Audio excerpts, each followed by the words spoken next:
in the year 1913, a young man around 20 years took a walking tour in a rural area of a province in South France.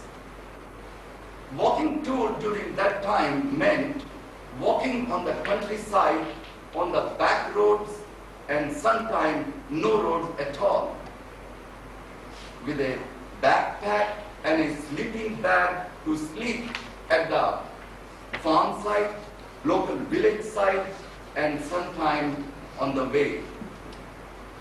Mr. Toastmaster, fellow Toastmaster, lady and gentlemen, and distinguished guest, as this young man was passing through that province, he noticed that the entire area was barren and desert, and the top fertile soil of that area had washed away by rains. An old man told him that overcutting of trees had taken place in that area, and as there were no roots available to hold the soil erosion had also taken place. And now very little farming was done in small pockets of that province. The farmers were not able to get food, and as a result, they were weak and getting old. The farmers falling in the younger category had already gone to some other place in search of job to make their living. Even the wildlife had gone to another suitable place because there were no trees to give them shelter. That young man spent one night in that village with one shepherd in his hut.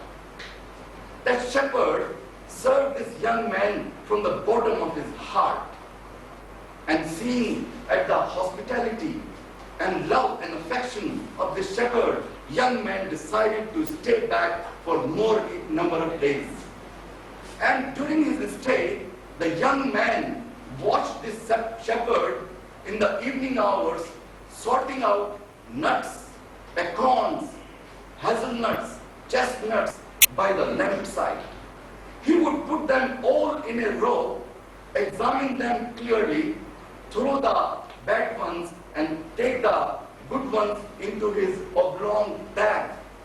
And next day, when he went to lead his sheep for grazing, he would put all these nuts in various places and put the mud over it. When his sheep they were pasturing in one area, he would go to another area, and with the help of his stick, he would make a hollow hole in the earth and take out the nut and drop in that hole and cover that hole with his foot. He spent entire day hours in putting different kinds of nuts in different area of that province. Looking at this wonderful job which the shepherd was doing, this young man asked the shepherd as to what he was doing. "I am planting the trees, young man. But why? You might not live to see this tree grow." The shepherd replied, "I may not live long, but these trees will do some good to somebody someday. I may not see them grow, but my children will." The young man appreciated the foresight, the vision, and the unselfishness of that shepherd. And he said to himself that this shepherd is making this land for the next generation.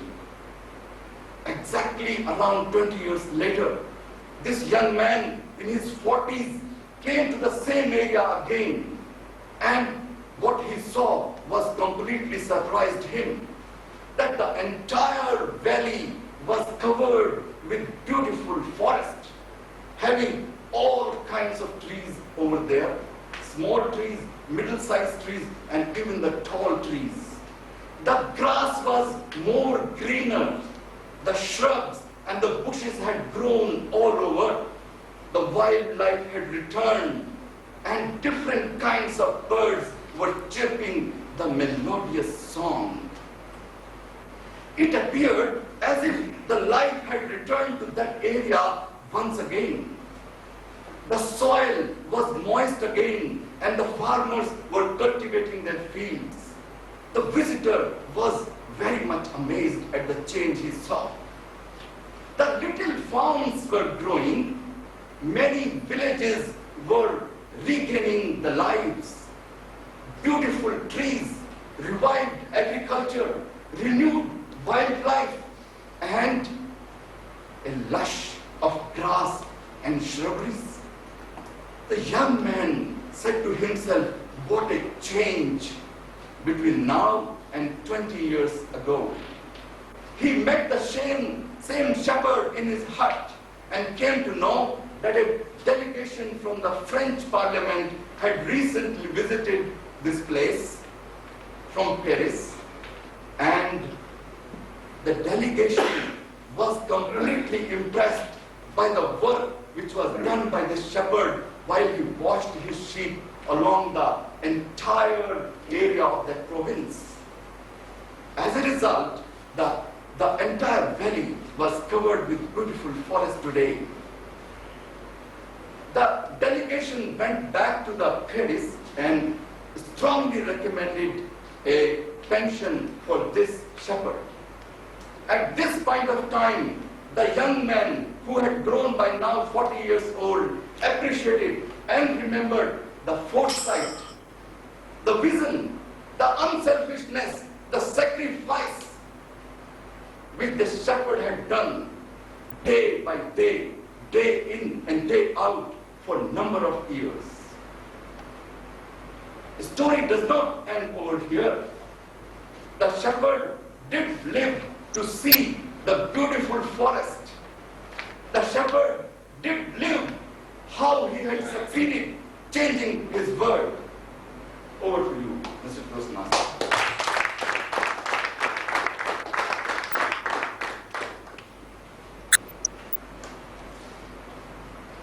Viewing the gestures of the current speaker, wonderful gestures, reminds